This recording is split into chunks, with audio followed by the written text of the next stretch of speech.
Nou, wat ik ontzettend belangrijk vind, die rek is er niet. Hè. We hebben met elkaar veel gesproken en van belang is dat de begroting voor 2022 echt op orde komt.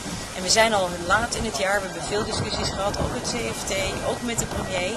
En het is ontzettend belangrijk dat we dat goed voor elkaar krijgen, want die vormt ook weer de basis om in de komende jaren met elkaar samen te werken.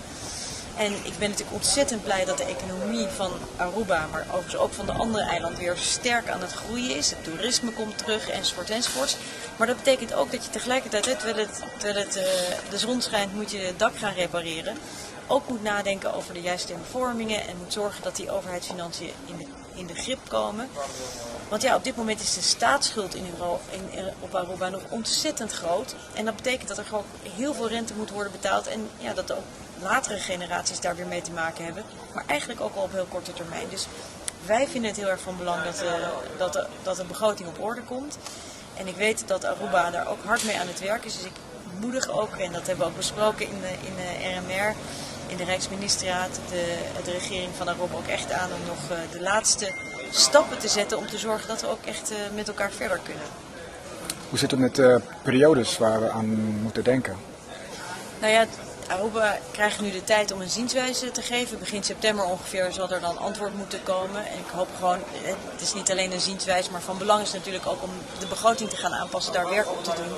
Zodat we ook op basis van een hopelijk bijgestelde begroting het gesprek kunnen voeren. En nou ja, idealiter natuurlijk helemaal niet tot zo'n aanwijzing hoeven te komen. Want het is altijd beter om er gewoon samen uit te komen. Zullen we maar spreken van een voorwaardelijke aanwijzing dan? Nee, er is nog geen voorwaardelijke aanwijzing. Er is een voorstel van advies tot aanwijzing van het college van advies voor het financiële toezicht, het CAFT. En dat is hier besproken, ook de eerste brief die Aruba daarover heeft gestuurd. En we hebben nog geen besluit genomen. Aruba heeft nu de kans om te reageren, om een zienswijze, zo heet dat dan, aan te geven. Maar ook om te werken aan het aanpassen van de begroting, om daarmee te zorgen dat we ook hopelijk kunnen komen tot een gezamenlijk inzicht in de begroting. En dat we die aanwijzing ook niet hoeven te doen. Maar goed, dat is dus wel afhankelijk ook van of de begroting al daadwerkelijk voldoende wordt aangepast. Maar dit bracht niet in beeld dat de CFT-advies niet serieus wordt genomen. Dus laat het maar eens zien zoals de CFT zijn adviezen gewoon laat vallen of zoiets. Nee, die adviezen worden zeer serieus genomen en dat is ook de reden waarom de procedure is gestart rondom die aanwijzing. En het eerste stap daarin is dat je aan het land zelf vraagt, en dat is natuurlijk terecht, om een reactie daarop te geven. En ook als dat kan, de stappen te zetten die zouden kunnen helpen om te voorkomen dat die aanwijzing er ook definitief moet komen. Maar dat besluit nemen we pas later in de Rijksministeriaat, later dit jaar.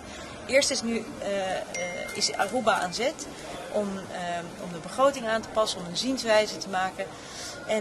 En daarmee juist te zorgen, want dat is natuurlijk het allerbelangrijkste, dat de overheidsfinanciën op orde komen. Dat vinden wij heel erg belangrijk. Ik weet dat ook heel veel mensen op Aruba dat belangrijk vinden. Om te zorgen dat de schulden verminderen, dat er middelen zijn om te investeren in wegen, in onderwijs, in alles wat er nodig is. En ook weer veerkrachtiger uit de pandemie te komen.